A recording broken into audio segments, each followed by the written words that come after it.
सुनिए सुनिए सुनिए सर, कितनी चिंता का विषय है। संजीव कौशिक बड़ी शांति से बैठे हैं, बड़ी अच्छी बात है कि सबकी बात सुनते हैं, उसके बाद वो रिएक्शन देते हैं। संजीव जी, अरविंदर सिंह लवली ने जो अपने पत्र में बात लिखी है वो आपने पढ़ी नहीं पढ़ी, मैं बता देती हूँ। उसमें उन्होंने साफ लिखा है कि मैंने पार्टी से पहले ही कहा था कि वो झूठे मनगढ़ंत आरोप लगाने वाले लोगों के साथ जा रहे हैं, फिर भी मैंने फैसले का स्वागत किया। जब केजरीवाल गिरफ्तार हुए मुझे कहा गया उनके परिवार से जाकर मुलाकात कीजिए, परिवार से जाकर मुलाकात भी की, लेकिन उसके बाद भी पार्टी के भीतर हमारे नेताओं कार्यकर्ताओं की नहीं सुनी जा रही है। और ये पीड़ा केवल मेरी नहीं है, ये मेरे कार्यकर्ताओं की पीड़ा है। यानी कांग्रेस पार्टी के नेता ही इस बात से नाराज हैं कि आखिर कांग्रेस ने आम आदमी पार्टी के साथ गठबंधन किया क्यों? जो उल्टा कांग्रेस पर आरोप लगाते थे आज साथ लड़ रहे हैं उनके। अनामिका, किसी भी पार्टी के किसी नेता को छोड़ते समय, पद छोड़ते समय, पार्टी छोड़ते समय आपने ये सुना कि ये पार्टी हमारे मन के हिसाब से काम कर रही थी, बहुत लोकतांत्रिक थी, इसलिए मैं खुश होकर छोड़ रहा हूँ? सुना आपने कभी?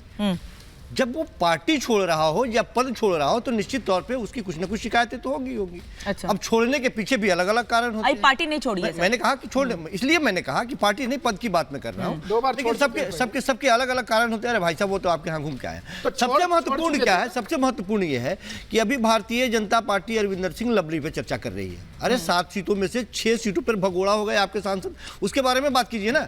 दिल्ली में क्या स्थिति है उसके बारे में बात कीजिए। एक ही कैंडिडेट को लगातार देंगे टिकट, कमाल की बात है भाई। और भी लोग आ रहे हैं, नए लोग पार्टी में क्यों हो गए? अच्छा काम कर रहे थे, लोगों को टिकट देगी। अच्छा काम कर रहे थे तो रिपीट करना चाहिए। भारतीय जनता पार्टी आ रही हूँ, राजीव भी आ रही हूँ। कल को राजीव बब्बर जी को टिकट देगी भारतीय जनता पार्टी। एक बात बताइए, पुराने लोगों को एक बात बताइए, नरेंद्र मोदी जी बहुत अच्छा काम कर रहे हैं ना, तो भारतीय जनता पार्टी उनको दोबारा तिबारा मौका तो दे रही है ना। नरेंद्र मोदी अपने कामों की वजह से वो तो कह रहे हैं उनको तो जनता मौका देना चाहती है। वो तो कह रहे हैं उनको जनता मौका देना चाहती है।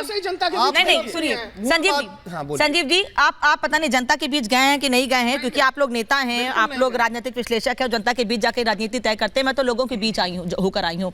जनता, कई जगहों पर मैंने जाकर देखा, लोग ये कह रहे हैं कि हमने प्रत्याशी देखना ही नहीं है, हमने सिर्फ प्रधानमंत्री के चेहरे पर वोट करना है। सर, दिल्ली से लेकर अयोध्या तक, सर दिल्ली से लेकर अयोध्या तक। नहीं मानने को तैयार नहीं। दिल्ली के लोगों से जाके एक बार पूछिए। दिल्ली कन्हैया कुमार, मतलब आप ये कह रहे हैं कि वो कांग्रेस पार्टी जिसके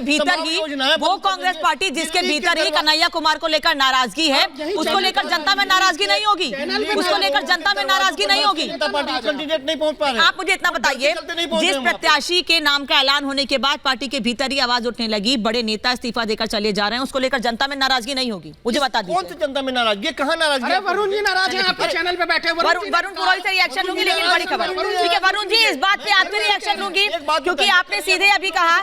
अरे वरुण जी से पूछिए। अच्छा ठीक है, मैं वरुण जी के पास ही जा रही हूँ ना, मैं वरुण जी से रिएक्शन लूंगी। वरुण जी ने अभी चैनल पे कहा है 10 से 12 मिनट पहले कि वो खुद कन्हैया कुमार को टिकट देने का सपोर्ट नहीं करते हैं। इस पे जवाब दीजिएगा वरुण जी। लेकिन बड़ी खबर उससे पहले बता दूं, प्रधानमंत्री मोदी लगातार रैलियों में कांग्रेस पार्टी पर हमलावर हैं, फिर निशाना साधा है। उन्होंने कहा कि मुगलों के खिलाफ नहीं बोलते हैं शहजादे, सुल्तानों के खिलाफ नहीं बोलते हैं शहजादे, राजा महाराजाओं का अपमान करते हैं शहजादे। कांग्रेस की तुष्टीकरण की मानसिकता खुलकर सामने आ रही है, क्योंकि पिछले दिनों राहुल गांधी ने एक सभा में कहा था कि पहले राजा महाराजा जनता की संपत्ति को लूट लिया करते थे, और जब कांग्रेस की सरकार आई तब हमने जनता को उसका हक दिलाया है। उसी पर लगातार प्रधानमंत्री हमलावर है और बार बार कह रहे हैं कि इस तरह के शब्दों का इस्तेमाल राजा महाराजाओं का अपमान है। वरुण जी, इस पर भी रिएक्शन, लेकिन जो संदीप जी ने बात कही कन्हैया कुमार, उस पर भी रिएक्शन दीजिएगा।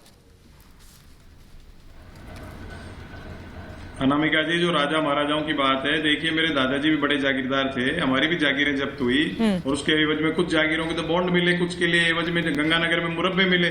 बाकी जब सब जमीनें चली गई, फिर सीलिंग एक्ट आया तो सीलिंग 80 बीघा से ऊपर रख नहीं सकते, ऐसी बहुत सी परेशानियां हुई। लेकिन कुछ लोग कांग्रेस आइडियोलॉजी के साथ रहे, कुछ लोग बीजेपी, उस समय स्वतंत्र पार्टी थी, उसमें चले गए। अलग अलग प्रश्न, अलग अलग प्रेजेंटेशन हो सकता है राहुल जी का अलग तरीके से हो, लेकिन देखिए डिवीजन तो करना पड़ेगा। अब 140 करोड़ हो गए तो कुछ ना कुछ तो पॉलिसी लानी पड़ेगी। जो पूंजीवादी व्यवस्था देश में लागू हो रही है, इसका असर जो अभी मैं आप जो पूछ रहे हो उस पे आ रहा हूं। वर्कर पॉलिटिक्स देश में खत्म हो गई।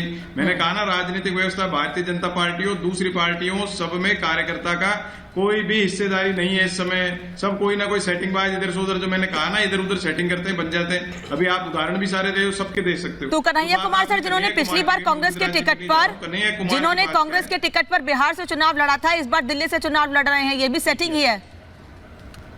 नहीं, कांग्रेस टिकट पे नहीं लड़ा था पिछली बार। कांग्रेस सीपीआई के, ठीक है, माफ कीजिएगा सर, उन्होंने कम्युनिस्ट पार्टी के टिकट पे लड़ा था बिहार बेगूसराय से। कोई बात नहीं, होता रहता, उस बात नहीं है। लेकिन मैं इसलिए खिलाफ था कि एक यंग लड़का है जो छात्र संगठन में बनाया जा सकता था, उसको आप इतनी बड़ी जिम्मेदारी दे रहे हो। प्रभारी भी एनएसयूआई कांग्रेस का छात्र संगठन है, उसका गैर कांग्रेस पृष्ठभूमि के आदमी को प्रभारी बनाओगे तो क्या फर्क पड़ेगा। सेवादल है, उसमें आरएसएस का आदमी लाके प्रभारी बनाओगे, क्या होगा। यूथ कांग्रेस है, उसमें कोई किसी तीसरी पार्टी के यूथ विंग का आदमी लाके प्रभारी, तो कांग्रेस का तो नुकसान होना ही होना है। तो वो प्रश्न तो मैं शुरू से उठा रहा हूं, कई बार हुआ ऐसा, स्टेट्स में भी हुआ है, इसलिए आज कांग्रेस पार्टी की ये जो है दिक्कत आ रही है। लेकिन मैंने तो कन्हैया कुमार टिकट पे भी आपको ऑब्जेक्शन बताया, मैं प्रियंका गांधी को 20 साल से राजनीति में लाने की व्यवस्था की बात नहीं, संजीव कौशिक कह रहे हैं कहीं कोई नाराजगी है ही नहीं कांग्रेस पार्टी में कन्हैया कुमार को टिकट देने पर दिल्ली से।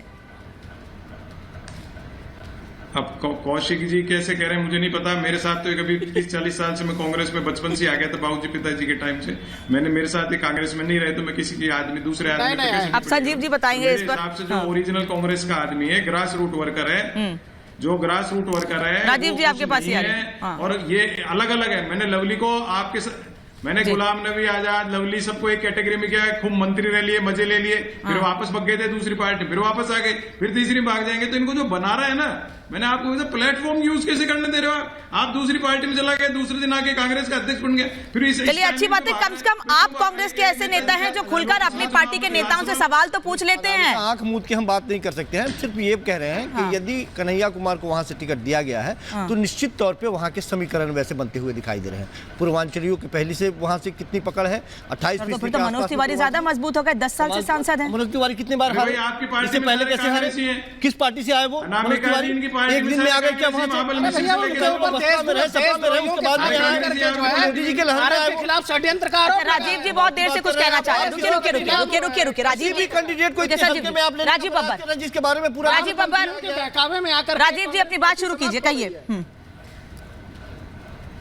देखिए, ऐसा है कि हमारे राजनीतिक विशेषज्ञ ने बात करी संविधान की। पहले तो मैं बता देता हूं कि जिस कांग्रेस पार्टी की आप बात कर रहे हैं, इसने 100 बार से ज्यादा धारा 356 का प्रयोग किया, दुरुपयोग किया।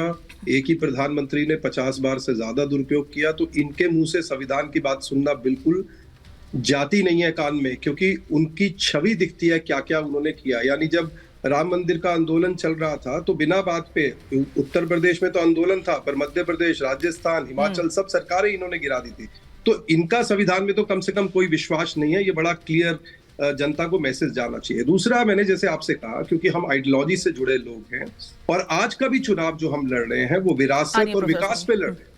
देखिए, हम आज ये जो युवाओं की बात करते हैं, उन सबको पता होना चाहिए 4 करोड़ से ज्यादा युवाओं को 10 लाख वाला मुद्रा बैंक लोन मिला है, जिसके कारण वो खड़े हुए हैं और वो नामजद हैं। वो कांग्रेस का पैसा नहीं है जो 100 रुपए जाता था और 3 रुपए पहुंचता था। ये मोदी जी की ऑनलाइन ड्राइव है जो क्लैरिटी के साथ जा रही है। 72 एयरपोर्ट थे, 150 एयरपोर्ट है, 383 मेडिकल कॉलेज है, 700 मेडिकल कॉलेज है, 7 एम्स है, 23 एम्स हो गए हैं। हम विकास के मॉडल पे लड़ रहे हैं। ये देश के प्रधानमंत्री का चुनाव है, ये इनके गली मोहल्ले का चुनाव नहीं है। अच्छा, आप ये कह रहे हैं, आप ये कह रहे हैं